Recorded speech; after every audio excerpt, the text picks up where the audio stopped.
50 سال کے گناہ. دیکھیے ایک سلام اور ہے جہاں یہ ہے کہ غفر اللہ لہ ذنوب 50 سنہ، 50 سال کے گناہ آدمی کے معاف ہوتے ہیں. ایک روایت اور ہمارے پاس ہے کہ جس میں بھی یہی لفظ ہے غفر اللہ لہ ذنوب 50 سنہ. وسائل الشیعہ میں موجود ہے، بحار الانوار میں موجود ہے یہ روایت، مگر اس کی طرف ہماری توجہ نہیں ہوتی. ہر آدمی کو موت آنا ہے، موت آتی ہے تو قبرستان میں جانا ہے، قبرستان میں جاتے ہیں تو لوگ اسے دفنانے کے لیے جاتے ہی ہیں قبرستان میں. تو ہر قبرستان میں ایک تختی کے اوپر ایک سلام لکھا ہونا چاہیے.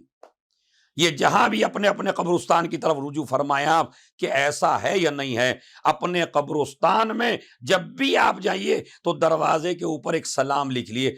3 سطر کا سلام ہے، 3 لائن کا سلام ہے کل. اور تمہارے مولا نے بتایا ہے جس علی کے قصیدے پڑھتے ہو، جس علی کی تعریفیں کرتے ہو، جس علی کے نام پہ اٹھتے بیٹھتے ہو، ٹھوکر لگتی ہے یا علی، کوئی مصیبت آتی ہے یا علی، اسی مولا کا بیان کیا ہوا یہ سلام ہے جو قبرستان میں لکھا ہوا ہونا چاہیے. جب بھی کوئی انسان قبرستان میں جائے تو پہلے یہ سلام کرے، السلام علیکم یا اہل لا الہ الا اللہ من اہل لا الہ الا اللہ الی اہل لا الہ الا اللہ کیف وجدتم قول لا الہ الا اللہ. یہ 3 سطروں کا سلام ہے. تو اس کو آپ پڑھیے، گوگل پہ آپ سرچ کر سکتے ہیں، دیکھ سکتے ہیں مولا علی کا سلام. یہ اس کے بارے میں بھی روایت موجود ہے غفر اللہ لہ ذنوب 50 سنہ. جو انسان قبرستان میں جا کے اس چھوٹے سے سلام کو پڑھ لے، اللہ اس کے 50 سال کے گناہ معاف کرتا ہے.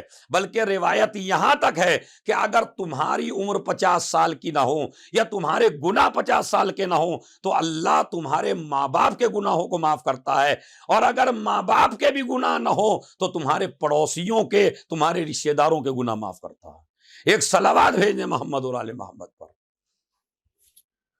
یہ ایک چھوٹا سا عمل ہے جس کو ہر متوجہ ہونا چاہیے، چونکہ ہر خاندان کے قبرستان ہوتے ہیں، ہر قبیلے کے قبرستان ہوتے ہیں، ہر انسان کے قبرستان ہوتے ہیں. وہ ایک تختی پہ یہ سلام لکھوائے اور قبر اس انسان کو جو مر گیا ہے اسے قبرستان میں بعد میں لے جائیے، پہلے دروازے قبرستان پہ کھڑے ہو کے وہ سلام پڑھیے، سب سے پڑھوائیے. دیکھیے مرنے والے کو کتنا ثواب ہے، پڑھنے والے کو کتنا ثواب ہے.